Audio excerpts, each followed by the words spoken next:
Bonjour les amis, bonjour, heureux de vous retrouver sur le JT Pop dans cette émission un peu particulière, une émission qui viendra de temps en temps vous parler de films un peu inconnus, pas forcément mis en avant, et surtout des films qui me sont chers.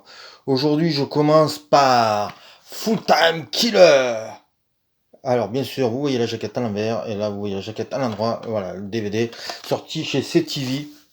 Alors, Full Time Killer, c'est l'association de deux réalisateurs, Johnny To et Wah Kar-wai. Alors, je dis ça avec l'accent hongkongais. J'espère que vous comprenez tout ce que je vous dis. Pourquoi je voudrais montrer ce film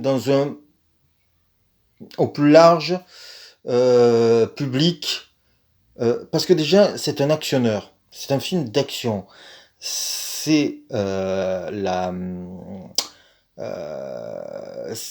un duel entre deux tueurs, l'un exubérant, on saura plus tard pourquoi, et l'autre très sobre à la Melville.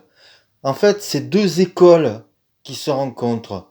On pourrait dire que c'est l'école américaine où on en fout plein la gueule, et l'école, alors on pourrait dire melvillienne, venue de Monsieur Jean-Pierre Melville, euh, où c'est plutôt dans la sobriété et où le tueur doit se faire le plus discret possible. Et c'est pour ça que le film a un vrai intérêt, car de ces deux styles différents vont naître quelque chose de visuellement différent au cinéma. Donc c'est pour ça que le film a grand intérêt. Et puis c'est aussi un film sur la création, puisque dans le troisième acte, le film est vu par le policier qui recherche ces deux tueurs et qui essaye d'écrire un livre. Et du coup, le film part vers autre chose. Alors Johnny To, c'est sûrement le réalisateur qui a dû signer les scènes d'action parce qu'elles sont vraiment incroyables. Comme il sait faire avec une efficacité, mais aussi une certaine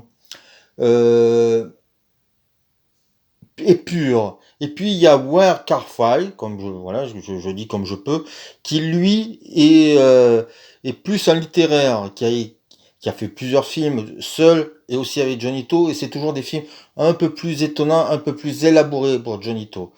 Donc Full Time Killer est un film d'action, est un polar, est un mélodrame, et aussi un film sur je dirais sur la création, pardon.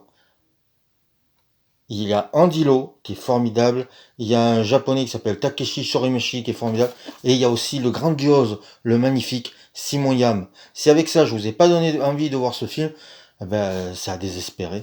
Je vous souhaite un bonsoir et je vous dis bientôt sur cette antenne.